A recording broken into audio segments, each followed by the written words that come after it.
McDonald's. Here we have a moment of truth. Our Frenchy fries. We also can't forget the most undefeated nuggets in the game. The McNugget. The legendary. The one. The only.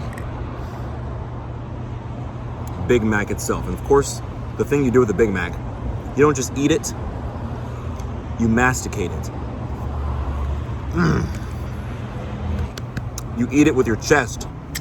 So fun fact, my real last name, McDonald. And for that very reason, ever since I was a kid, I always felt like this is my place. One of the best things to do for me as a kid is I played a lot of sports. It could be soccer, basketball, baseball. And then afterwards, it would be on a weekend. And for those who are cultured, you would know, on the weekends, what was always the highlight of those days, Saturdays especially, was the cartoons. The anime that would come on, whether it be, man, some of the bangers, Yu-Gi-Oh!, Naruto, Dragon Ball Z, of course.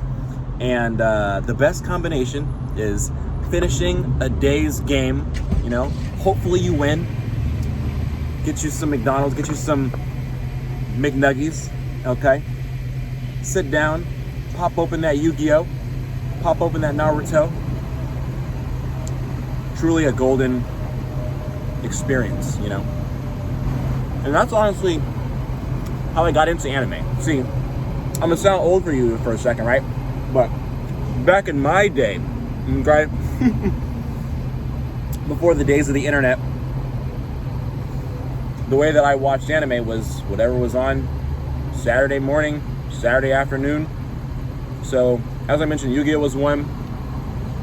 And the best part about Yu-Gi-Oh! Was the ability to then actually relive the anime via the trading cards. I know all of you did this, right? When you played Yu-Gi-Oh! As a kid, if you did, you didn't just play the card, right?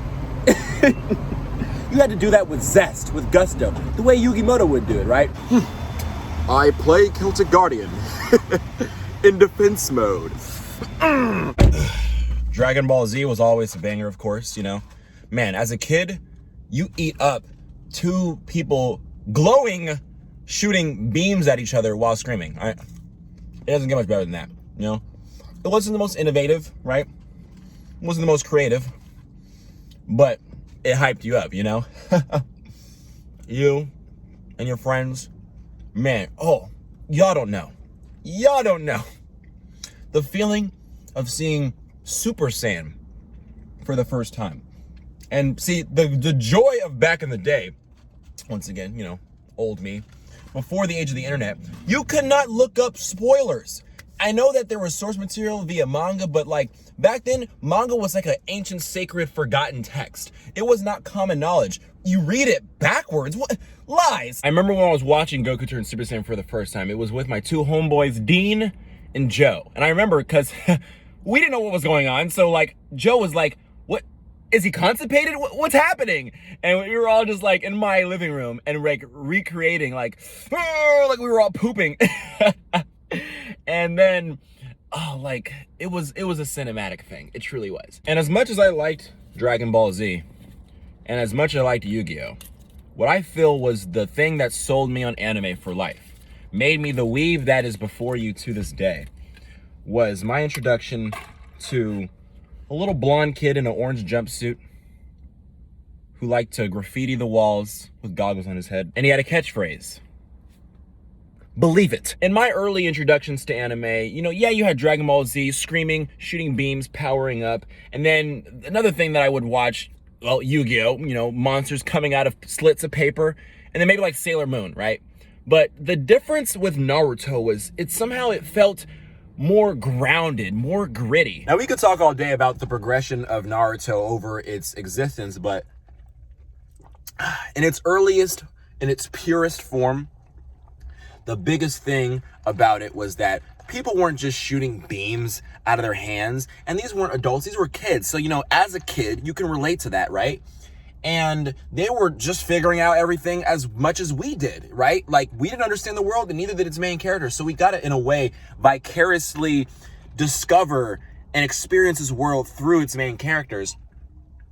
And one of the best parts is Naruto is an underdog, right? He's not the most powerful that you would traditionally see, in which he basically spawns in and he's just stronger than everybody. He actually is probably at the lowest of the low. And we can all relate to being the underdog or not being at the top of our game and having to really just grind and work our way up to get the approval of everybody. So it wasn't just about the world, which was a major factor, but also about what it represented, what the character represented. And I don't know why I was so hesitant to acknowledge this.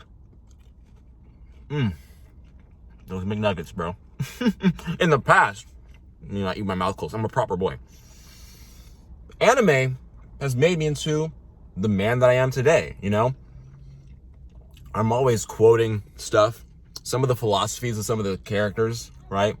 Naruto's philosophy of never giving up, despite how much the odds are stacked against him, or just Goku's ability to just thrive on constantly keep outdoing himself and overcoming his previous accomplishments, his previous milestones. And if anything, he actually prefers to experience a challenge.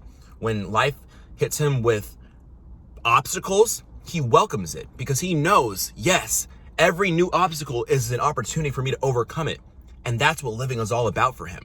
And that resonated with me. But yeah, nothing would beat though, sitting back after a long day, eating a McFry,